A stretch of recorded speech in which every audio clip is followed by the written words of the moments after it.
നമസ്കാരം. മലയാളി വാർത്തയിലേക്ക് സ്വാഗതം. സംസ്ഥാനത്ത് മഴ മുന്നറിയിപ്പിൽ മാറ്റം. ഒറ്റപ്പെട്ട ശക്തമായ മഴ തുടരുമെന്ന് കേന്ദ്ര കാലാവസ്ഥാ വകുപ്പ് അറിയിച്ചു. വിവിധ ജില്ലകളിൽ യെല്ലോ അലർട്ടാണ് പ്രഖ്യാപിച്ചത്. അടുത്ത 3 മണിക്കൂറിൽ കേരളത്തിലെ എല്ലാ ജില്ലകളിലും ഒറ്റപ്പെട്ടയിടങ്ങളിൽ മണിക്കൂറിൽ 40 കിലോമീറ്റർ വരെ വേഗതയിൽ ശക്തമായ കാറ്റിന് സാധ്യതയുണ്ടെന്നാണ് കേന്ദ്ര കാലാവസ്ഥാ വകുപ്പ് അറിയിക്കുന്നത്.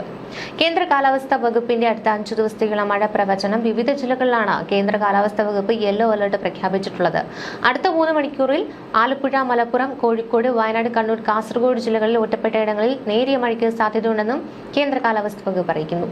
നമുക്കറിയാം, സാധാരണ സമയത്തേക്കാളൊക്കെ കൂടുതലായി മഴക്കാലത്ത് ക്ഷീണവും തളർച്ചയും ശരീരവേദനയും ഒക്കെ ഉണ്ടാകുന്നതായി തോന്നാറുണ്ട്. സാധാരണ ചെയ്യുന്ന കാര്യങ്ങളൊക്കെ ചെയ്യാൻ ഊർജ്ജമില്ലാത്തതായി തോന്നാറുണ്ട്. ഇനി മടി കൊണ്ട് മാത്രമാകില്ല. നമ്മുടെ സൂര്യപ്രകാശം കുറയുന്നതും അന്തരീക്ഷത്തിലെ ഈർപ്പം വർദ്ധിക്കുന്നതും ഈ പകർച്ചവ്യാധികൾ വ്യാപിക്കുന്നതുമെല്ലാം ഈ ക്ഷീണത്തിന് കാരണമാകുന്നുണ്ട്. ഈ മഴക്കാലത്ത് ക്ഷീണം വിട്ട് ഒന്ന് റീചാർജ് ആകാൻ നമ്മൾ ഈ സ്കൂളിലൊക്കെ കുട്ടികളൊക്കെ പോയി തിരികെ എത്തുന്നത് പല അസുഖങ്ങളും ഒക്കെ ആയിട്ടായിരിക്കും. അപ്പോൾ ചില കാര്യങ്ങളൊക്കെ ശ്രദ്ധിച്ചാൽ നമുക്ക് പല രോഗാവസ്ഥകളൊക്കെ ഒന്ന് തടയാൻ കഴിയും. ഈ മഴക്കാലത്ത് ഈ കുട്ടികളെയൊക്കെ ബാധിക്കാൻ സാധ്യതയുള്ള രോഗങ്ങൾ എന്താണെന്നും എങ്ങനെ തടയണമെന്നും കൂടെ നമുക്കൊന്ന് നോക്കാം. വിറ്റമിൻ ഡി, ഈ സൂര്യപ്രകാശത്തിന്റെ കുറവ് കൊണ്ട് ഈ വിറ്റമിൻ ഡിയുടെ അളവ് കുറയുന്നത് നമ്മുടെ ആരോഗ്യത്തെയും മൂഡിനെയും വല്ലാതെ തന്നെ ബാധിച്ചേക്കാം. ഈ വിറ്റമിൻ ഡി ടെസ്റ്റ് ചെയ്തത് കുറവാണെങ്കിൽ സപ്ലിമെന്റുകൾ കഴിച്ചു തുടങ്ങണം. ഈ ശരീരത്തിന്റെ തളർച്ച മാറുവാനായി അയൺ കൂടുതലായി കഴിക്കേണ്ടത് ആവശ്യമാണ്. ഇലക്കറികൾ ഭക്ഷണത്തിൽ കൂടുതലായും ഉൾപ്പെടുത്തണം. കൂടാതെ ഈ ദഹന പ്രശ്നങ്ങൾ, അന്തരീക്ഷത്തിലെ ഈർപ്പത്തിന്റെ അളവ് കൂടുന്നത് നമ്മുടെ കുടലിന്റെ പ്രവർത്തനങ്ങളെയും സാവധാനത്തിലാക്കിയേക്കാം. ഈ കുടലിലെ നല്ല ബാക്ടീരിയകളുടെ അളവ് കൂട്ടുവാനായി പ്രോബയോട്ടിക്കുകളൊക്കെ അടങ്ങിയ ഭക്ഷണങ്ങൾ കഴിക്കണം. പഴങ്കഞ്ഞി, പുളിപ്പിച്ച മാവ് കൊണ്ടുണ്ടാക്കിയ വിവിധ തരം പലഹാരങ്ങൾ, തൈര് തുടങ്ങിയൊക്കെ കഴിക്കാം. പിന്നെ മഗ്നീഷ്യത്തിന് നമ്മുടെ ആശങ്കകൾ, അനാവശ്യ ടെൻഷൻ ഇവയൊക്കെ അകറ്റാൻ ഭക്ഷണശീലങ്ങൾ കൂടി മാറ്റേണ്ടതുണ്ട്. ഈ മഗ്നീഷ്യം കൂടുതലുള്ള ഭക്ഷണങ്ങൾ കഴിക്കുന്നത് നമ്മുടെ സ്ട്രെസ് കുറയ്ക്കുവാൻ സഹായിക്കും. ഈ ബദാം, കശുവണ്ടി തുടങ്ങിയ നട്ട്സും വാഴപ്പഴം ഒക്കെ ഡയറ്റിൽ ഉൾപ്പെടുത്തണം. മഴക്കാലം ആയതുകൊണ്ട് തന്നെ ഈ സ്കൂളിലേക്ക് പോകുന്ന കുട്ടികൾക്കൊക്കെ പല അസുഖങ്ങളും ഒക്കെ ആയിട്ടായിരിക്കും തിരികെ എത്തുന്നത്. അപ്പോൾ ചില കാര്യങ്ങളൊക്കെ ശ്രദ്ധിച്ചാൽ പല രോഗങ്ങളെയും നമുക്ക് തടയാൻ കഴിയും. അപ്പോൾ കുട്ടികളെ ബാധിക്കാൻ സാധ്യതയുള്ള രോഗങ്ങൾ കൂടി നമ്മൾ ഈ കാര്യത്തിലൊന്ന് അറിഞ്ഞിരിക്കുന്നത് നല്ലതാണ്. കാരണം ജലദോഷം ഈ വൈറസ് വഴി പകർന്ന സാധാരണ ഒരു പനിയാണ്. ഈ തൊണ്ടവേദന, മൂക്കടപ്പ്, തുമ്മൽ, മൂക്കൊലിപ്പ് എന്നിവയാണ് ഇതിന്റെ ലക്ഷണങ്ങളായി വരുന്നത്. അപ്പോൾ 2-3 ദിവസങ്ങൾക്കുള്ളിൽ തന്നെ ഈ രോഗലക്ഷണങ്ങളൊക്കെ മാറും. ജലദോഷമുള്ളവർ മറ്റുള്ളവരുമായിട്ടുള്ള സമ്പർക്കമൊക്കെ ഒന്ന് ഒഴിവാക്കുക. ഈ വൈറൽ പനി, അതായത് വായുവിലൂടെയാണ് ഇത് പകരുക. തൊണ്ടവേദന, തുമ്മൽ, കടുത്ത തലവേദന, ശരീരവേദന, ക്ഷീണം എന്നിവയാണ് ഇതിന്റെ ലക്ഷണങ്ങളായി വരുന്നത്. അപ്പോൾ ചികിത്സയും വിശ്രമവും ഒക്കെ വേണം. പിന്നെ വൈറൽ പനി, ആസ്മ രോഗങ്ങളിൽ ബുദ്ധിമുട്ടുകളൊക്കെ വർദ്ധിപ്പിക്കും. വൈറൽ പനി ന്യൂമോണിയ ആയിട്ടൊക്കെ മാറാൻ സാധ്യതയുണ്ട്. പിന്നെ ടൈഫോയിഡ്, ഭക്ഷണത്തിലൂടെയും മലിനജലം കലർന്ന കുടിവെള്ളത്തിലൂടെയും പകരുന്ന ഒരു ബാക്ടീരിയ ഉണ്ടാക്കുന്ന രോഗമാണ്. തുടക്കത്തിൽ ലക്ഷണങ്ങളൊക്കെ കുറവായിരിക്കും. വലിയ വെല്ലുവിളിയാണ്. പനി തുടങ്ങി 2 ആഴ്ച കഴിയുമ്പോഴേക്കും ഈ ക്ഷീണം കൂടും. കുടലിൽ വ്രണങ്ങളൊക്കെ ഉണ്ടാകുന്നത് മൂലം വയറുവേദന വരും. മലം കറുത്ത നിലയിൽ പോവും. വിശപ്പില്ലായ്മ, കടുത്ത ക്ഷീണം എന്നിവയൊക്കെ ഉണ്ടാകും. അപ്പോൾ രോഗം മാറിയാലും വിസർജ്യത്തിലൂടെ രോഗം പകർന്നതിനുള്ള സാധ്യത കുറച്ചു കാലം കൂടി നീണ്ടു നിൽക്കും. പിന്നീട് എലിപ്പനി, ഈ വൈറൽ പനി പോലെ തന്നെ തോന്നിപ്പിക്കുന്ന ഈ രോഗം അതിവേഗമാണ് മൂർച്ഛിക്കുക. ഈ മലിനജലത്തിൽ ചവിട്ടുമ്പോൾ കാലിലെ ചെറിയ മുറിവുകൾ വഴി അണുക്കളൊക്കെ ശരീരത്തിലേക്ക് എത്തും.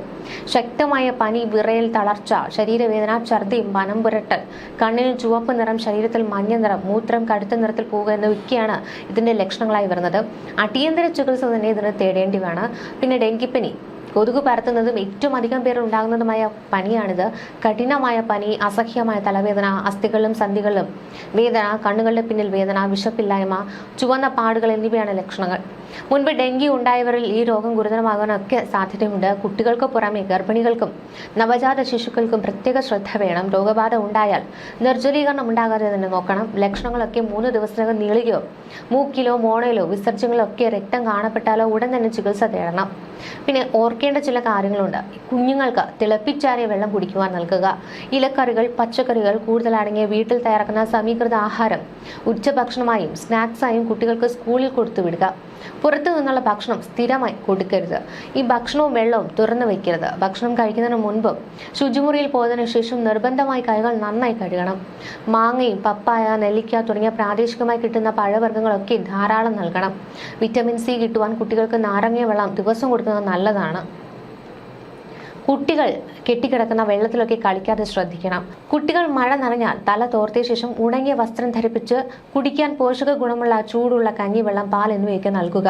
ഈ ചുമയ്ക്കുമ്പോഴും തുമ്മുമ്പോഴും തുവാല ഉപയോഗിച്ച് വായു മൂടുവാൻ കുട്ടികളെ ശീലിപ്പിക്കണം. ഇനി മറ്റു വിശദാംശങ്ങളിലേക്ക് ഒന്ന് കടന്നു കഴിഞ്ഞാൽ, ഈ മഴ കഴിഞ്ഞാൽ നമുക്ക് പിന്നെ വരുന്നത് ഈ കടലാക്രമണ സാധ്യതയുള്ള കാര്യങ്ങളൊക്കെയാണ്. അപ്പോൾ ഇന്ന് രാത്രി 11:30 മുതൽ നാളെ രാത്രി 8:30 വരെ 2.9 മുതൽ 3.0 മീറ്റർ വരെയും ഉയർന്ന തിരമാലയ്ക്കും കടലാക്രമണത്തിനും സാധ്യതയുണ്ടെന്ന് ദേശീയ സമുദ്രസ്ഥിതി പഠന ഗവേഷണ കേന്ദ്രം അറിയിക്കുന്നുണ്ട്. കടലാക്രമണത്തിന് സാധ്യത ഉള്ളതിനാൽ മത്സ്യത്തൊഴിലാളികളും തീരദേശവാസികളും ജാഗ്രത പാലിക്കണം. കടൽക്ഷോഭം രൂക്ഷമാകാൻ സാധ്യതയുള്ളതുകൊണ്ട് അപകട മേഖലയിൽ നിന്ന് അധികൃതരുടെ നിർദ്ദേശാനുസരണം മാറി താമസിക്കുക.